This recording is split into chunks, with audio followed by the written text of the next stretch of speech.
Hi hello నమస్తే welcome to Q news. బీసీల కోసం బీసీ రిజర్వేషన్ల కోసం 42% కామారెడ్డి డిక్లరేషన్ ఏదైతే కాంగ్రెస్ పార్టీ ఇచ్చిందో స్థానిక సంస్థలలో బీసీలకు 42% రిజర్వేషన్ల కోసం 17 రోజులుగా ఆమరణ నిరాహార దీక్ష చేసిన ఇక్కడ చాపత్తి కుమార్ గాడ్గే గారు మన దగ్గర ఉన్నారు. రజక రిజర్వేషన్ పోరాట సమితి వ్యవస్థాపకులు. రజక రిజర్వేషన్ పోరాట సమితిని పెట్టి రజకులలో ఎంత వెనుకబాటు తనముందో ఎస్సీ ఎస్టీ బీసీల కోసం తన వంతుగా ప్రయత్నం చేస్తూ ఎక్కడ ఏ పోరాటం జరిగినా వరంగల్లో పుట్టిన గీసుకొండలో పుట్టిన కుమార్ గాడ్గే ఏ పోరాటం జరిగినా కూడా ఆ పోరాటంకు మద్దతుగా నిలుస్తూ ఉన్నారు. మొన్న జరిగిన స్థానిక సంస్థల్లో రిజర్వేషన్లు 42% 100% కల్పించాల్సిందే, నా ప్రాణం పోయినా సరే కల్పించాల్సిన అవసరం ఉంటుంది అని చెప్పేసి 17 రోజులుగా ఆమరణ నిరాహార దీక్ష చేసి విరమించి క్యూనిస్ ఆఫీస్లో ఉన్నాడు. అన్న నమస్తే, ఎట్లా ఉన్నావన్నా? 17 రోజులుగా ఆమరణ నిరాహార దీక్ష చేస్తావు, ఏం సాధించినావు నిరాహార దీక్ష చేసి? నిరాహార దీక్ష ద్వారా ప్రభుత్వానికైతే సందేశం అంటే మా ఆమరణ నిరాహార దీక్ష ద్వారానైనా 42% ఏదైతే మేనిఫెస్టోలో పెట్టిన అంశము అది తీసుకురావడం కోసము మేము 10 రోజులు దీక్షలు చేసాం. దాంట్లో ముఖ్యంగా రాష్ట్ర ప్రభుత్వము హైకోర్టు నుండి సమగ్ర కుల జననాన్ని చేపడతామనేది ఒక సందేశం ఇవ్వడం. సేమ్ టైము ఇక మన బీసీ సంఘాలు కానీ మేధావులు కానీ విద్యావంతులు ఇంకా మన ఉద్యమం ఇంకా చేసేది ఉన్నది. గతంలో చాలా ఉద్యమాలు ప్రాణ త్యాగాలు చేసినాము. ఇప్పుడు మీరు విరమించుకొని నెక్స్ట్ భవిష్యత్ కార్యాచరణ చేయాలనే ఆలోచనతోటే విరమించడం జరిగింది. ఓకే, ఏమైనా ప్రభుత్వం నుంచి ఏమైనా హామీలు వచ్చిందా? ఇప్పుడు యాజ్ ఏ కుమార్ గాడ్గేగా మీకు కానీ, సిద్ధేశ్వర్ పటేల్కు తనకు కానీ, సంజయ్ నేతకు కానీ ముగ్గురు ఆమరణ నిరాహార దీక్ష చేసిండ్రు. వాళ్ళిద్దరు హైదరాబాద్లో, మీరు వరంగల్లో చేసిండ్రు. ఏమైనా ప్రభుత్వం నుంచి ఏమైనా సానుకూల దృక్పథం ఏమైనా వచ్చిందా? అంటే ప్రజాప్రతినిధుల నుంచి ఏం రాలేదు. స్థానికంగా మాకాడ ఎమ్మెల్యే ఉన్నా కూడా ఆయన నుండి కాంగ్రెస్ ప్రభుత్వంలో ఉన్నారు వాళ్ళు. మా వరంగల్ మంత్రివర్యులు ఉన్నారు. మా ఊరగల్లు పోరాటాల ఆడబిడ్డ, బీసీ ఆడబిడ్డ మంత్రివర్యులు కొండ సురేఖ గారు కూడా, అలాగే ములుగు జిల్లా నుండి కూడా సీతక్క గారు ఉన్నారు. అవును, కానీ ఏనాలంటే ప్రభుత్వం నుండి అయితే సందేశం రాలేదు. మన బీసీ సంఘాలు మేధావులు వాళ్ళ మనం ఇంకా భవిష్యత్ కార్యాచరణ చేయాలి, మన చావు కాదు, మన చావుతోటి పరిష్కారం కాదు అని విరమించుకోవడం జరిగింది. అంటే ప్రభుత్వం తరపున నేను చూసినప్పటికీ ఎమ్మెల్సీ తీన్మార్ మల్లన్న, వి హనుమంతరావు వీళ్ళు కాంగ్రెస్ తరపున వస్తూ ఉన్నారు, హామీలు ఇస్తూ ఉన్నారు, వెళ్తూ ఉన్నారు. కానీ రిమైనింగ్ మంత్రులు కానీ ఈ కీ రోల్లో ఉన్న మంత్రులు ఎందుకు మాట్లాడడం లేదు బీసీల రిజర్వేషన్ల పైన? వాళ్లకు బీసీలు అంటేనే కొంచెం భయస్తులు. వాళ్ళు మంత్రులు కానీ ఎంపీలు కానీ ఎవరైనా కానీ ఆ అధినాయకత్వాన్ని ఇంకా ప్రశ్నించే తత్వం పెరగలేదనేది నా అనుభవం చెప్తున్నా. ఎందుకంటే నేను గత 20-25 ఏళ్ల నుంచి ప్రజా ఉద్యమాలు అనేక సమస్యల మీద పోరాటాలు చేస్తున్నాను. కాబట్టి మన బీసీలకు ఆ పార్టీలో ఉన్న వ్యవస్థలో నాయకత్వాన్ని గట్టిగా అడిగే ధైర్యం లేకపోయింది. ఓకే, అదే మా ఆమరణ నిరాహార దీక్షపై నిలవెత్తు నిదర్శనం. ఎందుకంటే వాళ్ళకి తెలుసు ఒక దిక్కు దీక్షలు జరుగుతున్నాయి. గీసుకొండ అంటే మా మంత్రివర్యులు రాజకీయ ఓనమాలు నేర్చుకున్న గీసుకొండ ఎంపీపీ. అప్పటి నుండి ఇప్పటి వరకు మరి గీసుకొండలో ఏం జరిగినా ఎక్కడ చీమ చిటుక్కు అన్నా కొండ సురేఖ గారికి తెలుస్తుంది. ఓకే, మరి ఆ విషయం ప్రభుత్వం దృష్టికి తీసుకుపోకపోవడము, ప్రభుత్వం నుండి స్పందన ఎట్లాగో మేనిఫెస్టోలో పెట్టిన అంశమే కదా, సరే మా బీసీలే కదా మరి వీళ్ళని కాపాడుకోవాలి లేదా ప్రభుత్వంతో మాట్లాడాలి అనే ఆలోచన కూడా తీసుకోలేదంటే ఇంకా బీసీలో మంత్రులలో ఎమ్మెల్యేలలో బీసీ నాయకత్వంలో బీసీ అని బీసీలో ఉన్న ఎమ్మెల్యేలు చైతన్యం ఇంకా కళ్ళు తెరవాల్సిన అవసరం ఉన్నది. అంటే ఈ అణగారిన వర్గాలు ఎవరైతే ఉన్నారో ఎస్సీ ఎస్టీ బీసీలు కావచ్చు, ఇప్పుడు ఎస్సీలు చాలా వరకు రాజకీయంగా ఉధృతం అవుతూ ఉన్నారు. చిన్న సమస్య పైన కూడా పెద్ద పోరాటం చేస్తూ ఉన్నారు ఎస్సీలు. ఎందుకు బీసీలకు ఇంకా సోయి రావట్లేదు అనుకుంటున్నారు మీరు? మేజర్గా బీసీలకు ఎస్సీలకు వరకు ఈ రెండు వర్గాలను చూసుకుంటే బీసీలకు రాజకీయ నీతి లేదు, రాజకీయ ఒక సిస్టమ్ తెలియదు వాళ్ళకు, ఇప్పుడున్న ఎప్పుడన్నా ఎవరైనా. కానీ అదే ఎస్సీలకు రాజకీయంగా రిజర్వేషన్లు ఉన్నాయి కాబట్టి ఆ రాజ్యాధికార కాంక్ష అనేది వాళ్ళకి అర్థమైంది, తాకింది. వాళ్ళు రిజర్వేషన్ పరంగా ఉన్నారు, సేమ్ టైము వాళ్ళ ఎన్నుకున్న వర్గాలను కూడా ఉద్యమాల రూపంలో కానీ ఇంకేదన్నా రూపంలో వాళ్ళు సహకరిస్తున్నారు. వాళ్ళకి రాజ్యాధికార కాంక్ష తెలుసు కాబట్టి వాళ్ళ వర్గాలను ముందుకు తీసుకుపోవడం, వాళ్ళ భావజాలాన్ని వాళ్ళ ఉద్యమాలను ముందుకు తీసుకుపోవడం జరుగుతుంది. ఇంకా బీసీలకు పూర్తి స్థాయిలో ఆ కాంక్ష అనేది అతకలే. ఆ అతికిన వాడు రేపు ఈ బీసీ సమాజాన్ని కనుక చైతన్యం చేస్తే 2028లో ఈ రాష్ట్రానికి తెలంగాణకు ముఖ్యమంత్రి కూడా అయ్యే అవకాశాలు ఉన్నాయి. అడుగు దూరంలో లేదు అధికారం, కానీ ఈ సమాజాన్ని చైతన్యం చేసే ధైర్యం ఇంకా రావాలి. ఆ ధైర్యం లీడర్లు ఎవరు రావట్లేదు ముందుకు. ఇప్పుడు నార్మల్గా కులమే బలం అంటారే చాలా మంది, కులమే బలం, మా కుల పొలం మేము చాలా ఉన్నాం అని చెప్తా ఉంటారు. రెడ్డిలు పోల్చుకుంటే రాష్ట్రంలో రెడ్డిల పరిపాలన సాగుతుంది, ఎవరు ఏమనుకున్నా మంచిదే కానీ రెడ్డిల పరిపాలన సాగుతుంది. ఎక్కడ చూసినా రెడ్డి డామినేషనే నడుస్తూ ఉంది అని రాష్ట్రంలో అనుకుంటున్నాం ముచ్చట. ఒక రజక బిడ్డగా మీరెంతమంది సంఖ్య ఉందో దాదాపు 10 లక్షలు, రెడ్డిలు అంతకన్నా తక్కువనే ఉన్న కోణం ఉంది. మీతో ఈక్వల్గా ఉన్న అంటే ఈ సంఖ్యాపరంగా కనీసం మీ 119 నియోజకవర్గంలో మీ రజక బిడ్డ ఒక్క ఎమ్మెల్యే షాద్నగర్ వీర్లపల్లి శంకర్ అయితే, రెడ్డిలు 43 మంది ఎమ్మెల్యేలు ఉన్నారు. మరి కులమే బలము అని చెప్తా ఉంటారు, కానీ మన కులపోళ్ళందరూ ఎవరి కోట్లు వేస్తున్నారు అనుకుంటున్నారు? బీసీలలో ఉన్న చిన్న కులమైన రజక, ఆ రజక కులానికి ఇంకా రాజకీయ చైతన్యం లేదు. ఓకే, వీర్లపల్లి శంకర్ నగర్ షాద్నగర్లో అంటే ఒక పార్టీ పరంగా ఆయన చిన్నప్పటి నుండి కష్టపడ్డాడు. అలాగే సేమ్ టైం మన వరంగల్లో మాజీ మంత్రి బసవరాజ్ సారయ్య ఇప్పుడు ఎమ్మెల్సీగా ఉన్నారు. ఆయన కూడా ఒక రాజకీయ కోణంలోనే పెరిగింది కాబట్టి వాళ్ళ ఆదేశంగానే ఆలోచిస్తారు. ఇంకా మాకు ఈ తెలంగాణలో నేను ఒక సంఘానికి రాష్ట్ర అధ్యక్షుడు, ఫౌండర్గా రజక రిజర్వేషన్ పోరాట సమితి. నేను గతంలో తెలంగాణ రజక సంక్షేమ సంఘంలో ఆ సంఘం పెట్టుకొని ఒక పెద్ద మనిషిని ముందు పెట్టి చిన్న వయసులో ఉద్యమాలు చేయడం జరిగింది.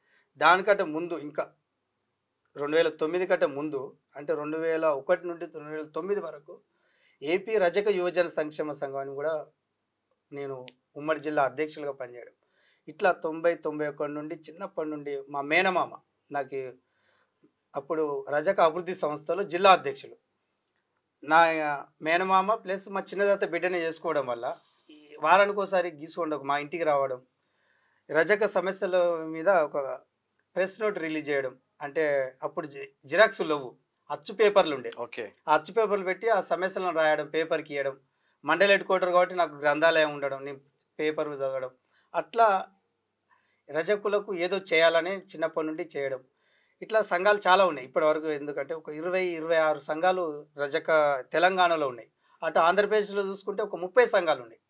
అంటే చైతన్యమైనవి, ఒక జాతి సంఘాల సమస్యల కోసం చైతన్యమైనవి, కానీ రాజ్యాధికార కాంక్ష లేక కమిట్మెంట్ ఐక్యత కాలేకపోతున్నాయి. దానికి ఎలా అంటే 2018లో నేను ఎమ్మెల్యే పోటీ చేసిన పరకాల నుండి. రజక రిజర్వేషన్ పోరాట సమితి, రజకులు భారతదేశంలో 18 రాష్ట్రాలు ఎస్సీలో ఉన్నారు. ఇక్కడ కూడా ఎస్సీలో మార్చాలంటే అప్పుడున్న మాజీ మంత్రి సారన్న దృష్టి తీసుకుపోవడం, ఆయన అసెంబ్లీలో అవకాశం ఉన్న 3 సార్లు ఎమ్మెల్యేగా ఉండి మంత్రిగా ఉన్న రజక రిజర్వేషన్ మీద భారతదేశంలో 18 రాష్ట్రాలు ఎందుకున్నారు, ఉమ్మడి ఆంధ్రప్రదేశ్లో రజకులు బీసీలు ఎందుకున్నారు, ఈ అంశం లేవనెత్తు నాకు మేనబావ అవుతాడు, దూరపుడు కాదు చుట్టం. ఇట్లా భావను ఆ అంశం మాట్లాడాలని చెప్పడం, వాళ్ళ రాజకీయ కోణంలో వాళ్ళు మాట్లాడలేక ఇక మనమే పోటీ చేసి ఎక్కడైతే చట్టాలు మారుతాయో, ఎక్కడైతే కొత్త చట్టాలు రూపొందిస్తారో అక్కడ ఒక రజక బిడ్డ ఉంటే నా జాతికి నేను న్యాయం చేస్తానని ఎమ్మెల్యే పోటీ చేయడం. ఇట్లా రాజకీయంగా చైతన్యం చేస్తూ బీసీ నుంచి ఎస్సీలకు మార్చాలని మీరు పోరాటం చేసేళ్ళు. నిజంగానే ఎస్సీ అంటే మాల మాదిగలే గుర్తొస్తున్నారు తప్ప ఎస్సీలలో ఉపకులాలని ఇప్పటికి పట్టించుకున్న నాదుడు లేదానే ఇన్ని రోజులు ఆ పోరాటం చేసిండు మందకృష్ణ మాదిగ. మరి మీరు మళ్ళీ ఎస్సీలకు వెళ్ళిన తర్వాత ఇప్పుడు బుడబుక్కలోళ్ళు కావచ్చు, జంగలోళ్ళు కావచ్చు, చాలామంది ఎస్సీ సబ్ కులాలలో ఉపకులాలలో ఉన్నారు. వాళ్ళకి ఎక్కడ కూడా న్యాయం జరగలేదు. మీకు ఎలా న్యాయం జరుగుతుందని ఎస్సీలకు మార్చమంటున్నారు? అయితే మాకు ఎందుకు మార్చమంటాం అనేది ప్రధాన కారణం. మాకు పెయిన్ అంటే నొప్పి ఉంది, ఇక్కడ ఈ బాధ ఉంది, సమస్య ఉంది. ప్రధానంగా సర్పంచ్ల వరకు, వార్డు మెంబర్ల వరకు, ఎంపీటీసీల వరకు, జెడ్పీటీసీల వరకే పరిమితం అవుతుంది. పరిమితం. మా కులం. ఓకే. ఎందుకంటే మాకు ఆర్థికంగా లేదు. మా వృత్తి సేవా కులం. సేవ పనిచేయడం. మనిషి పుట్టిన నుండి చనిపోయే వరకు ప్రతి పని చేసి సాయంకాలం వేళ కులం పేరుతోటి అన్నం అడుక్కునే జీవులు. తాత ముత్తాతల నుండి ఇప్పుడు నాన్న వరకు, ఇప్పుడు నేను కూడా ఇస్త్రీ చేసుకుంటా. ఆ అన్నం కోసమే మా వృత్తిని కొనసాగిస్తున్నాం. మా ఆర్థిక వనరులు లేవు కాబట్టి మాకు గ్రామీణ ప్రాంతాల్లో వచ్చే సర్పంచులు కూడా సాగులకు పైసలు లేవు, లేకపోతే వాళ్ళు సర్పంచుల కానీ అప్పటికిప్పటికి కాలం అయితే మారింది. రజకులు కూడా మారిన్లు అనేది నా ఉద్దేశం, నేను చూసినంత వరకు. అట్లా ఆ సర్పంచ్ స్థానాలు కానీ ఈ రకంగా మేము ఎస్సీలో ఉంటే కనీసము మాకు ఎమ్మెల్యే అవుతారు, ఇద్దరు ఎంపీలు అవుతారు, లేకపోతే ఒక మంత్రి రిజర్వేషన్ ఫలాలు పొందొచ్చు అన్నది. విద్య పరంగా, ఉద్యోగ పరంగా, ఆత్మగౌరవం ప్రధానమైనది. ఎందుకంటే ఏ కార్యక్రమానికైనా చాపర్తి కుమార్ని విలువ అని ఎవరు అడగరు, సాగల్ కుమార్ని విలువ అంటారు.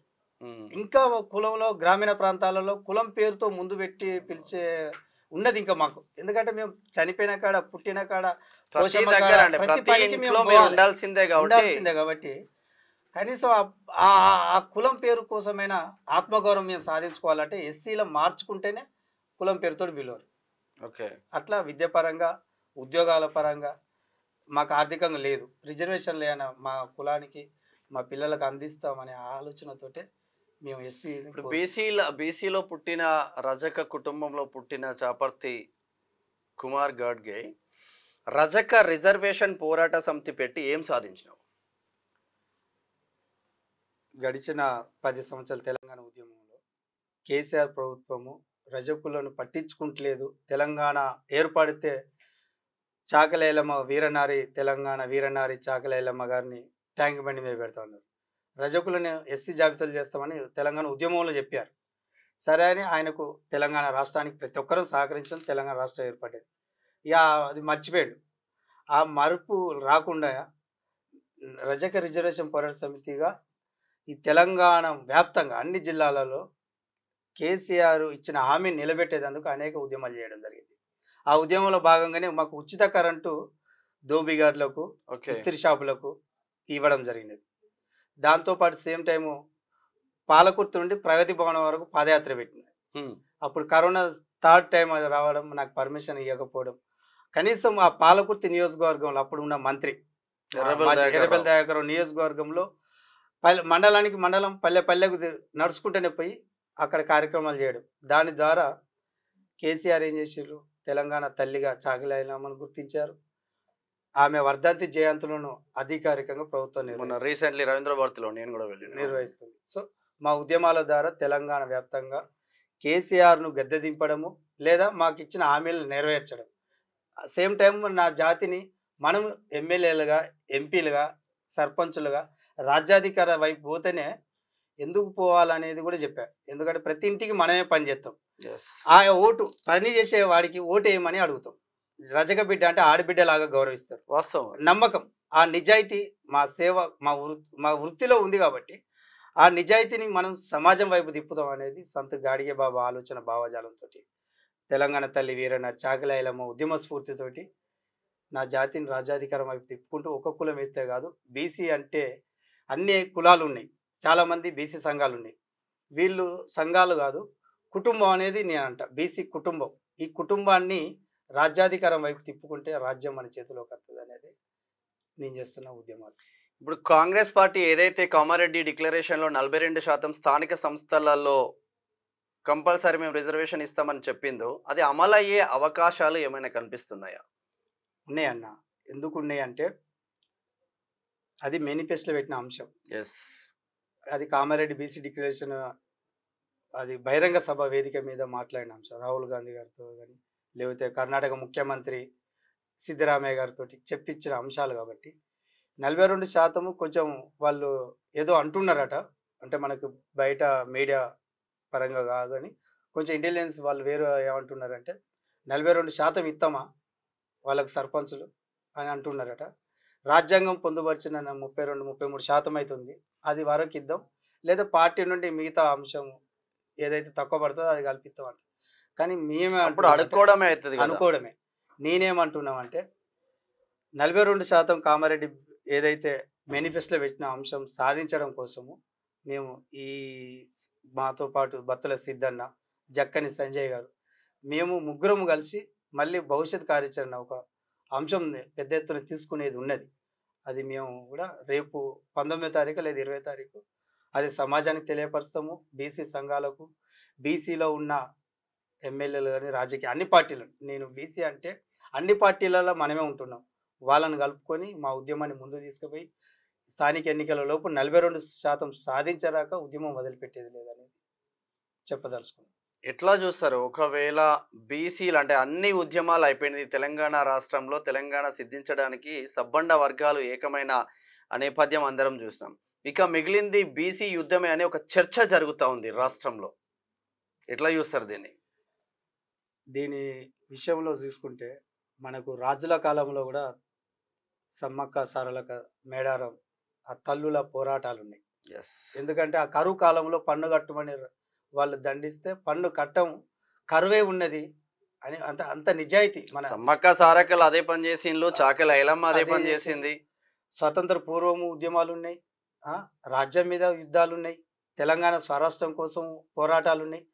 తెలంగాణకు స్వతంత్రం రాకముందు భారతదేశానికి స్వతంత్రం వచ్చి తెలంగాణకు స్వతంత్రం రావడం కోసం కూడా తెలంగాణ రైతాంగ సాయుధ పోరాటం, ఇవన్నీ చరిత్రలో ఉన్నాయి. ఇవన్నీ యుద్ధాలు ఉన్నాయి. నేనేమంటున్నా అంటే ఈ యుద్ధం మన కోసం మనం చేద్దాం, బీసీల కోసమే యుద్ధం చేయాలి. ఆ బీసీ ఏంది? రాజ్యాధికార కాంక్ష. ఆ రాజ్యాధికార కాంక్ష యుద్ధం చేయడమే మన బీసీ యొక్క ఉద్యమం. మన కోసం మనం యుద్ధం చేద్దాం. ఇన్ని ఉద్యమాలన్నీ ఎవరి కోసం అయినాయో మనకందరికీ తెలుసు. ఇప్పుడు పాలనలో కానీ ఈ అగ్రవర్ణాల కోసమే వాళ్ళు ఆడించిన నాటకంలో త్యాగాలు బీసీలు మనయి, జీవిత ప్రాణాలు మనయి. మనం ఏ మీటింగ్ పెట్టాలన్నా బీసీ ప్రజలు లేకపోతే ఏ నాయకుడు విజయవంతం కాదు, ఏ రాజకీయ పార్టీ విజయవంతం కాదు. ఇప్పుడు యుద్ధం మొదలైంది, రాజ్యాధికార యుద్ధమే. రాజకీయ యుద్ధం చేయాలనేది కూడా మేము గతంలో చాలా సందర్భాల్లో వేదికల మీద ఆర్ కృష్ణయ్య గారు కానీ ఇంకా చాలామంది బీసీ సంఘాల వ్యవస్థల మీద ఒకటే అంశం చెప్పిన అన్నగారు, ఇది మీడియా ద్వారా మన క్యూన్యూస్ ద్వారా ఈ సమాజానికి కూడా తెలవాలి. భారత రాజ్యాంగం రూపొందించిన ఆధారంగా ఓటు ద్వారా రాజ్యం వెళ్తుంది. అంటే Yes. పరిపాలన జరిగేది ఎవరు? పాలకులు. ఆ పాలకులు ఓట్లు వేసేది ప్రజలు. ఈ ఓటు ద్వారా పాలకులు పరిపాలన చేస్తున్నారు కాబట్టి ఆ రాజ్యాంగం పొందుపరిచిన అంశాలు ప్రజల ద్వారా ఎన్నుకోబడిన వాడు పాలకుడిగా ప్రజల కనీస అవసరాలు తీర్చాలనేది రాజ్యాంగం ఇచ్చింది. ఆ అవసరాలతో పాటు ఈ 5 ఏళ్ళు కాదు, మళ్ళొక్కసారి గవర్నమెంట్ రావాలన్నా కూడా అదే ప్రజలకు ఇంకా సంక్షేమ పథకాలు ఇవ్వాలనేది వాడి పైన రాజ్యంలో పాలన ఒక ఆలోచన. వాళ్ళ కోసము, మన హక్కుల కోసము, లేకపోతే రిజర్వేషన్ల కోసము, లేకపోతే రుణాల కోసము ఉద్యమాలు కాదు, మనం రాజ్యాధికార యుద్ధం చేద్దాం. ఎప్పుడైతే ఆ సీటుకు మనం ఎసరేద్దామో, ఆ సీటుకు మనం యుద్ధం చేద్దామో, అప్పుడు పాలకులు కానీ అగ్రకుల వ్యవస్థలు కానీ మన చెప్పు చేతుల్లో ఉంటారు. ఆ రాజ్యాధికార యుద్ధమే ఇప్పుడు మనం చేయాల్సిన యుద్ధాలు. ఇప్పుడు దాదాపు తెలంగాణ రాష్ట్రంలో 1,88,00,000 పైచిలుకు బీసీలు ఉన్నారు. అంటే అప్పుడు సమగ్ర కుటుంబ సర్వే లెక్కల ప్రకారం దాదాపు 2 కోట్ల అంటే సగం జనాభా బీసీలకు ఉన్నప్పటికీ కేవలం 19 సీట్లలో ఎమ్మెల్యేలుగా ఎన్నికైనారు. కేవలం 6% ఉన్న ఓసీలు 43 ఎమ్మెల్యే సీట్లకు ఎదిగిండ్రు. అంటే ఇది కేవలం అంటే ప్రజలకు అవగాహన లేకపోవడం ద్వారా అవుతుందా? ఆర్థిక వనరులే ఓసీలకు ఎజెండాగా మారిపోయిందా? ప్రజలకు ఒక రాజకీయ అభిమానం ఉంది, రాజకీయ పిచ్చి ఉంది. ప్రతి ఒక్కరు ఇంటి పక్కోడు ఒక పార్టీ పోతే ఇంటి వెనుకోడు ఇంకో పార్టీ పోతాడు. ఆ ఇంటి పక్కల వాళ్ళకే అట్లుంటుంది గ్రామీణ ప్రాంతాలు. ఈ పార్టీల నాయకత్వానికి డబ్బు ఉంది. ఆ డబ్బు ఉన్నవాడు అగ్రకులపొడు, పార్టీలో లీడింగ్ చేసేటోడు కూడా అగ్రకులపొడే. నా గీసుకొండల నేను చెప్తున్నా, ఇది గీసుకొండే కాదు, ఇది వాస్తవం. ఎందుకు చెప్తున్నా అంటే ఆయన గ్రామ పార్టీ కావాలంటే 10 సార్లు నా ఇంటికి తిరిగిండు. అప్పుడు నేను యూత్ ఆర్గనైజేషన్, నేను సపోర్ట్ చేయడం వల్ల గ్రామ పార్టీ అయ్యిండు. మళ్ళీ ఇవాళ మండల పార్టీ. ఆ ఉన్న 4 కుటుంబాలే 30 ఏళ్ళ కంటే రాజ్యం వెళ్తుంది. అంటే వ్యవస్థలో మనకు బీసీలకు రాజకీయ చైతన్యం ఉన్నా కూడా పార్టీ ఎవరిదో ఆలోచిస్తలేరు, పాలకులు ఏం చేస్తున్నారో గమనిస్తలేరు. ఈ మహనీయుల చరిత్రలు ఉన్నాయి. ఈ మహనీయుల చరిత్రలు ఉద్యమాల భావజాలంతో మన ప్రజల్ని మార్చుకునేందుకు దగ్గర సంబంధాలు ఉంటాయి. మన కులం అంటే మన వర్గం అంతా ఒక కాడ కూర్చుంటారు. కానీ వాళ్ళని చైతన్యం చేసేందుకు ఒక అధినాయకుడు కనుక బయలుదేరితే ఖచ్చితంగా మనం మన రాజ్యంలో మన పరిపాలన మన ప్రజలకు అందిద్దాం. అన్ని పార్టీలలో బీసీలకు కనువిప్పు కలుగుతుందని భావిస్తున్నారు. ఇప్పుడు బీఆర్ఎస్ కావచ్చు, బీజేపీ కావచ్చు, కాంగ్రెస్ కావచ్చు, బీసీలలో ఉన్న ఈ నాయకులు ఎవరైతే ఉన్నారో, అరే మనం అందరం కలవాల్సిన అవసరం ఉంటుంది, మనల్ని తొక్కిపడేస్తా ఉన్నారు అగ్ర వర్ణాలు, వాళ్ళ చేతుల్లోనే అధికారం, వాళ్ళ చేతుల్లోనే పవర్, వాళ్ళ చేతుల్లోనే డబ్బు, వాళ్ళ చేతుల్లోనే కాంట్రాక్టర్లు, అన్ని వాళ్ళ చేతుల్లోనే ఉంటున్నాయి, అసలు మనం ఏం చేస్తున్నామని ఒక అవగాహన ఏమన్నా వస్తుందేమో అనిపిస్తుంది ఇప్పుడు. ఈ మధ్య కాలం చూసుకుంటే ఖచ్చితంగా మీరు అన్నట్టు బీసీలు ఏ పార్టీలో ఉన్నా కూడా భావజాలాన్ని బయటికి తీసుకొస్తారు. అందరూ ఒకే వేదిక మీద కూడా బీసీలకు ఇది కావాలి అని అడుగుతున్నారు. ఇది డిమాండ్ కాకుండా కనీసం ఆ ఆలోచన వచ్చింది. మనం ఈ ప్రభుత్వం కావచ్చు, ప్రతిపక్షం కావచ్చు, మిగతా పార్టీలు కావచ్చు, ఆ నాయకత్వంలో బీసీ నాయకత్వంలో మార్పు జరుగుతుంది. సేమ్ టైము ఆ నాయకత్వము రేపు బలోపేతమై ప్రజల్లోకి వెళ్తే ఖచ్చితంగా మన బీసీలకు మనం అనుకున్న రాజ్యము పరిపాలన మన చేతిలోకి వస్తుంది. ఎస్, మొత్తం మీద చాపర్తి కుమార్ గాడ్గే అన్న ఆయన కోసమో, ఆయన వారసుల కోసమో, బిడ్డ కోసమో, కొడుకు కోసమో 42% రిజర్వేషన్లు కావాలని ఆయన ఎంపీటీసీ కావడం కోసమో, జెడ్పీటీసీ కావడం కోసమో ఆమరణ నిరాహార దీక్ష చేయలేదు 17 రోజులు. బీసీ సమాజాన్ని ఉద్ధరించాలి, బీసీ సమాజంలో నాయకత్వ పటిమలు బయటికి రావాలి, ఎంపీటీసీలుగా, వార్డు మెంబర్లుగా, జెడ్పీటీసీలుగా, జెడ్పీ చైర్మన్లుగా, తదనంతరం ఎమ్మెల్యేలుగా ఎదిగి బీసీల కోసం పాటుపడాలని తను ప్రాణం పణంగా పెట్టి 17 రోజులు ఉద్యమాన్ని ఆమరణ నిరాహార దీక్ష చేశారు. మొత్తం మీద అన్న ఆశయాలు మాత్రం ముందుకు వెళ్ళాలని మనస్ఫూర్తిగా క్యూ న్యూస్ కోరుకుంటుంది. ఇది చాపర్తి కుమార్ గాడ్గే రజక బిడ్డ, ఆ రజక కులంలో పుట్టి ఎన్నో పోరాటాలు చేసి రజక రిజర్వేషన్ పోరాట సమితితో ఎన్నో సాధించి బీసీల కోసం తాపత్రయపడతా ఉన్నారు. థ్యాంక్ యూ సో మచ్ అన్న. మీ ఆశయం ముందుకు వెళ్ళాలని మనస్ఫూర్తిగా కోరుకుంటుంది క్యూ న్యూస్. ఇది అన్నతో చిన్న ముచ్చట.